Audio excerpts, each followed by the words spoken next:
बोल जयकारा बोल मेरे श्री गुरु महाराज की जय। श्री अमर ज्योति दर्शन ग्रंथ श्री आनंदपुर मोती बाग कंटिन्यूड। श्री सतगुरुदेव जी महाराज जी ने मोती बाग को विदेश के सभी फूलों एवं साज सजा से पूर्ण कर दिया। श्री तृतीय पातशाही जी के समय से महात्मा आत्म अखंडानंद जी श्री आनंदपुर में अंदर की सेवा में संलग्न थे। उस समय से लेकर श्री सतगुरुदेव जी महाराज श्री पंचम पातशाही जी के समय तक अपनी सेवा एक निष्ठ होकर कर रहे थे। कुछ महात्मा जन एवं भक्त जन जो श्री सतगुरुदेव जी महाराज जी के पास अंदर की सेवा में थे, वे सब श्री प्रयागधाम, श्री संतनगर तथा कुछ एक विदेश में साथ जाते रहते थे। परंतु यह महात्मा जी श्री आज्ञा अनुसार श्री आनंदपुर में ही रहते थे। इन्होंने स्वयं कभी भी साथ जाने के लिए विनय नहीं की। श्री सतगुरु दाता दयाल जी अपनी मौत से इन्हें एक बार श्री प्रयागधाम तथा एक बार श्री संत नगर ले आए। महात्मा जी ने एक पूर्ण सेवक का परिचय दिया। संतों की वाणी है, दादू साईं सरीखा सुमिरन कीजिए, साईं सरीखा गावे, साईं सरीखी सेवा कीजिए, तब सेवक सुख पावे। महात्मा जी से कई बार अंदर वाले सेवक पूछते कि महात्मा जी, क्या आपके मन में कभी भी श्री सतगुरु जी महाराज जी के साथ जाने की लालसा उत्पन्न नहीं होती? वे अन्य स्थानों पर अपने दिव्य दर्शन और लीलाओं से निहाल करते हैं। महात्मा जी का एक ही उत्तर होता कि मुझे केवल श्री आज्ञा में रहना है। श्री प्रभु जी सदा मेरे संग साथ हैं। एक बार श्री सतगुरुदेव महाराज जी ने उनकी अचल निष्ठा का प्रमाण इस प्रकार दिया। आपने मोती बाग के प्रबंधक महात्मा जी को कहा कि मोती बाग में सब प्रकार के फूलों के गमले लाकर आनंद शांति सत्संग भवन में रात्रि तक रख दे। ध्यान रहे कि कोई भी फूल यहाँ लाने से रह न जाए। मोती बाग के सभी गमले श्री सत्संग भवन में लाए गए। दूसरे दिन प्रातः श्री आरती से कार अंदर पहुंची। महात्मा आत्म अखंड आनंद जी गेट खोलकर वहां दंडवत करते और श्री दर्शन एवं आशीर्वाद पाते। उस दिन श्री सतगुरुदेव महाराज जी ने कार को वहीं रुकवा दिया और स्वयं नीचे उतरकर फरमाया, महात्मा जी हमारे साथ चलो। ऐसा कहकर उन्हें आनंद सत्संग भवन में साथ ले गए। वहां जाकर एक एक गमले के पास जाकर उस फूल का नाम पढ़कर महात्मा जी को फरमाने लगे, आत्म अखंडानंद जी, यह स्पेन का बगीचा है। इस प्रकार Indonesia, London, Dubai, Toronto America, Madrid, Los Angeles, Singapore, Mysore, Bangalore इत्यादि सब स्थानों के पुष्पों को कर कमल लगाकर दिखाते गए। अंत में महात्मा जी से कहा कि महात्मा जी, किसी ने भी सब जगह की सैर नहीं की होगी। हमने देश विदेश की यात्रा आपको यहीं करवा दी है। कैसे, ठीक है? महात्मा जी ने दंडवत कर विनय की, प्रभु आपने मुझे केवल पुष्प ही नहीं अपितु हर स्थान के दृश्य भी दिखा दिए हैं। कृपा निदान ने इतना कष्ट एक तुच्छ सेवक के लिए किया। मैं ऋणी एवं आभारी हूँ। मुझ पर कृपा दृष्टि बनाए रखना। श्री वचन हुए, महात्मा जी यह तुम्हारी अचल निष्ठा का परिणाम है। महात्मा योग सत्यानंद जी साथ में थे। उन्होंने विनय की, प्रभु आपकी लीला अपरंपार है। आपने कैसे महात्मा जी को कुछ ही पलों में सब जगह का भ्रमण करवाकर सब दृश्य दृश्यों का अवलोकन भी करवा दिया। ऐसे ही एक बार मोती बाग में सैर करते हुए आपने संग चल रहे सेवादारों को एक स्थान पर रोककर फरमाया कि यहाँ से आगे मत आना। स्वयं अकेले कुछ दूर आगे चले गए। वहां पर हरिण का नन्हा बच्चा आकर खड़ा हो गया। आपने अपने कर कमलों से उसे कुछ खिलाया, पुनः शीश पर कर कमल रखकर सहलाया। वह कुलांचे बढ़ता हुआ बाहर निकल गया। सेवादारों ने विनय की, महाराज यह कहाँ से आया और कहाँ चला गया? आपने फरमाया, श्री आनंदपुर की धरती के आबाद होने से पूर्व जब यहाँ जंगल था, यह अपने परिवार सहित तब यहीं पर रहता था। यहाँ से सब वृंदावन में पहुँच गए। यह पुरानी रूह थी जो पुनः यहाँ आई और अब इसी जन्म में ही इस योनि को काटकर सेवा के लिए यहीं आएगी। आप प्राय प्रातः साय मोती बाग में सैर करते थे। एक बार फूलों की क्यारियों के पास आकर आपने सेवकों से पूछा, तुम फूल कैसे तोड़ते हो? देखो, इन सब फूलों की पूरी कलियां ही निकली हुई हैं। सेवकों ने विनय की, प्रभु हम तो कम से कम फूल तोड़ने की कोशिश करते हैं ताकि बाग की सुंदरता बनी रहे, मगर जो गुरुमुख यहाँ घूमने आते हैं यहाँ से फूल अवश्य तोड़ते हैं और ऐसे तोड़ते हैं जिससे कलियां ही टूट जाती हैं।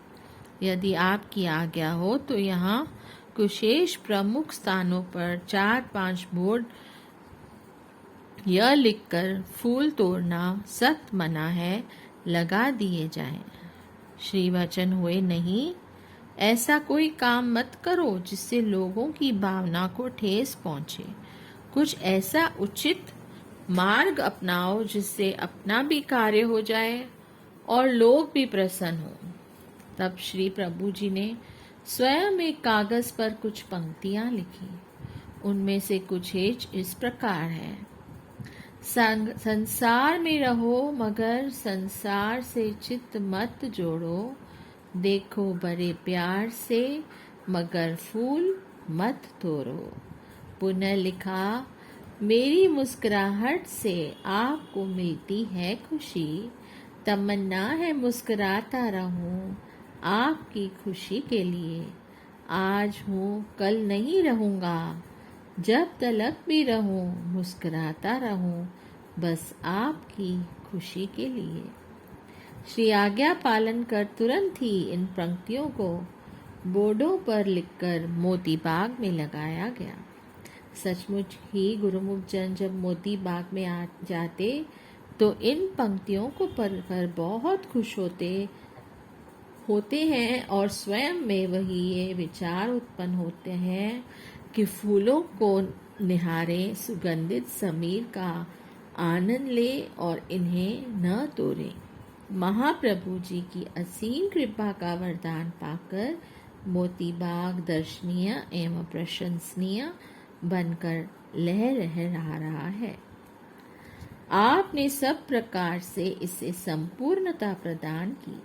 एक छोटी नहर भी बनवाई जिसके किनारे चलते हुए पानी की लहरों का आनंद प्राप्त कर सके। इस नहर के उद्घाटन के समय भी गुरुमुखों को पावन श्री दर्शनों से कृतार्थ किया, भोग प्रसाद खिलाया और लुटाया। कुछ संतरे नहर के बीच में डाल दिए, फरमाया कि किनारे पर खड़े होकर इन्हें ले सकते हो। लहरों से उठखेलियां करते हुए जब वे किनारे के समीप पहुंचते तो गुरुमुख जन हाथ मारकर इन्हें पकड़ने की कोशिश करते। कुछ एक हाथ में आ जाते और कुछ एक पुण्य पानी में ही लुढ़क जाते।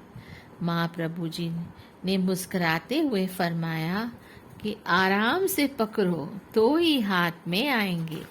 जोर से हाथ मारने से ये दूर ही चले जाएंगे। यह अद्भुत और अलौकिक दृश्य स्मृति पटल पर अंकित हो गया। उन्हीं स्मृतियों के गुणगान गाता हुआ इटलाता रहा है मोती बाग। महाप्रभु जी के चरणों में कई गुरुमुख मत्था टेकने के लिए अपनी समस्या विनय करते तो आप उसका निदान मधुर वचनों में शीघ्र ही कर देते। एक भक्त भक्त्यानी अपने साथ 13 साल के लड़के पूरन को लेकर आए। उन्होंने श्री चरणों में विनय की, प्रभु यह लड़का जन्म से सुनता नहीं है, पढ़ाई में अंक पूरे लेके आ लेता है, वर्ष में एक बार श्री दर्शन करने अवश्य आता है, आंखों से इशारा करके कहता है कि श्री दर्शन करूंगा। आप उसकी विनय सुनकर मुस्कुरा दिए और फरमाया कि तुम दूर हट जाओ, यह अकेले में हमसे बात करना चाहता है। वे हैरान थे कि सुनता तो है नहीं, बात कैसे करेगा। वे दोनों दूर हो गए। उसने विनय की, प्रभु आप मेरे पिछले जन्म को जानते हैं कि कैसे मैं मायावश भक्ति पथ से भटक गया था। आपने मुझे बचाया और कहा कि जन्म जन्मांतरों के आवागमन को काटने के लिए सत्संग सुनो एवं महापुरुषों के वचनों पर चलकर भक्ति कमाओ। मैंने विनय की थी कि मुझे आपकी कृपा से पुण्य मानुष जन्म मिले। केवल जिंदगी की यह घटना याद रहे कि मैं केवल सत्संग सुन सकूं, शेष समय बहरा रहूं। बाहरी पढ़ाई तो आपकी कृपा से किताबों को देखकर एवं मास्टर द्वारा पढ़ते हुए उसके इशारों से ही समझ लेता हूँ। अब कृपा आप मेरा मार्ग प्रशस्त करें।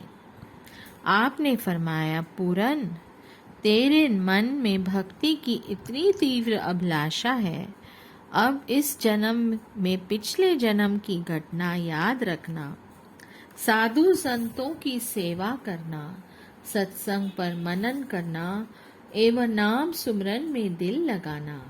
धीरे धीरे तेरा बहरापन समाप्त हो जाएगा। इस दृढ़ ख्याल से अपने लक्ष्य को हासिल कर तुम पूर्ण हो जाओगे। दूर खड़े उस लड़के के माता पिता यह देखकर हैरान हो गए थे कि उनका लड़का कैसे श्री वचन सुन रहा है। श्री प्रभु जी ने उन्हें पास बुलाया और श्री वचन फरमाए, भक्त जी इसे अब सत्संग में और आश्रम की सेवा पर अवश्य ले जाया करो।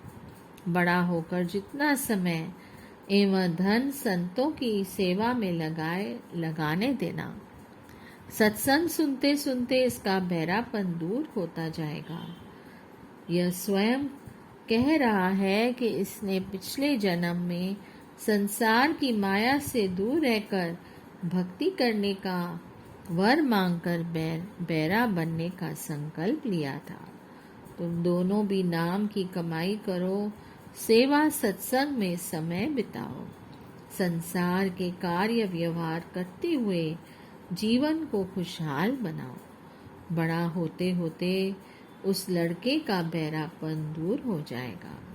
वे दोनों भक्त भक्त्यानी लड़के के साथ यह सोचकर हर्ष विभोर हो रहे थे कि उन्हें उस बच्चे के कारण ही आज श्री वचनों का की अनमोल निधि मिली है एवं समीपता प्राप्त हुई है, जो कई जन्मों की तपस्या से भी मिलनी कठिन है। बोलिए जयकारा, बोल मेरे श्री गुरु महाराज की जय। जय सच्चिदानंद।